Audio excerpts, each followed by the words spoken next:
Hello friend, कैसे हो आप सभी। आज हम आपको सोमावती अमावस्या की कहानी सुनाएंगे। तो चलिए वीडियो शुरू करते हैं। सोमावती अमावस्या के दिन भगवान शिव की उपासना की जाती है। ऐसी मान्यता है कि जो व्यक्ति सोमावती अमावस्या की व्रत रखता है उसकी सभी मनोकामना पूरी होती हैं, साथ ही अखंड सौभाग्य की प्राप्ति होती है। इस दिन सोमावती अमावस्या की कथा का पाठ भी जरूर करना चाहिए। यहाँ पढ़ें सोमावती अमावस्या की कथा। गरीब ब्राह्मण परिवार था। उस परिवार में पति पत्नी के अलावा एक पुत्री भी थी। वह पुत्री धीरे धीरे बड़ी होने लगी। उस पुत्री में समय और बढ़ती उम्र के सभी स्त्रियों चित्रगुण का विकास हो रहा था।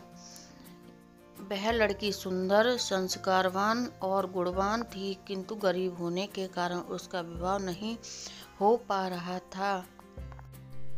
एक दिन उस ब्राह्मण के घर एक साधु महाराज पधारे। वो उस कन्या के सेवा भाव से काफी प्रसन्न हुए।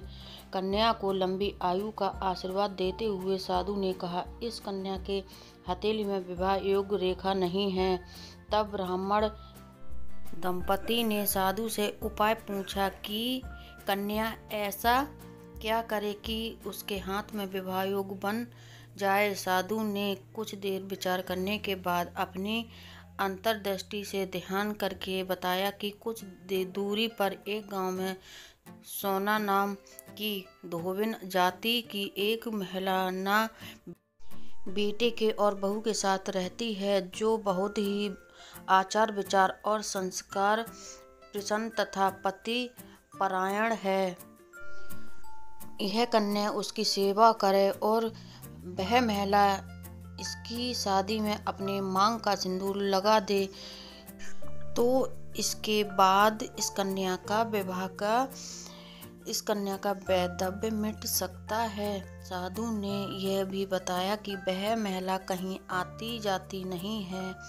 यह बात सुनकर ब्राह्मणी ने एक दिन सोना धोबिन अपनी बहू से पूछती है कि तुम तो बहुत ही उठकर सारे काम कर लेती हो और पता भी नहीं चलता। बहू ने कहा, माँ जी, मैंने तो सोचा का आप भी सुबह उठकर सारे काम खुद ही खत्म कर लेती हैं। मैं तो देर से उठती हूँ। इस बार दोनों सास बहू निगरानी करने लगी कि कौन है जो सुबह ही घर का सारा काम करके चला जाता है। कई दिनों के बाद धोबिन ने देखा कि एक कन्या अंधेरे घर में आती है और सारे काम करके बाद चली जाती है। जब वह जाने लगी तो सोना धोबिन उसके पैरों पर गिर पड़ी। पूछने लगी कि आप कौन हैं और इस तरह छुपकर मेरे घर की चाकरी क्यों करती हैं। तब कन्या ने साधु द्वारा कही गई सारी बातें बताईं। सोना धोबिन पति परायण थी, इसमें तेज था। वह तैयार हो गई। सोना धोबिन पति थोड़ा अस्वस्थ थे।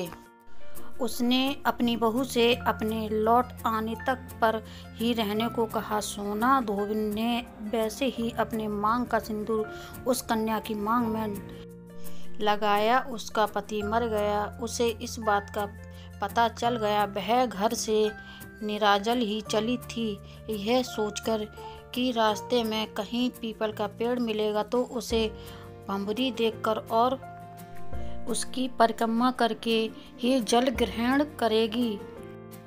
उस दिन सोमावती अमावस्या थी। ब्राह्मण के घर मिले पूरा पकवान की जगह उसने ईंट के टुकड़े से 108 बार भंवरी देखकर 108 बार पीपल के पेड़ की परिक्रमा की और उसके बाद जल ग्रहण किया। ऐसा करते ही उसके पति के मुर्दे शरीर में वापस जान आ गई। धोबिन का पति वापस जीवित हो उठा। तो फ्रेंड, ये कहानी आपको कैसी लगी? अच्छी लगी हो तो ज़्यादा से ज़्यादा लोगों में शेयर कर दें। चैनल पर न्यू आए तो चैनल को सब्सक्राइब कर लें। धन्यवाद।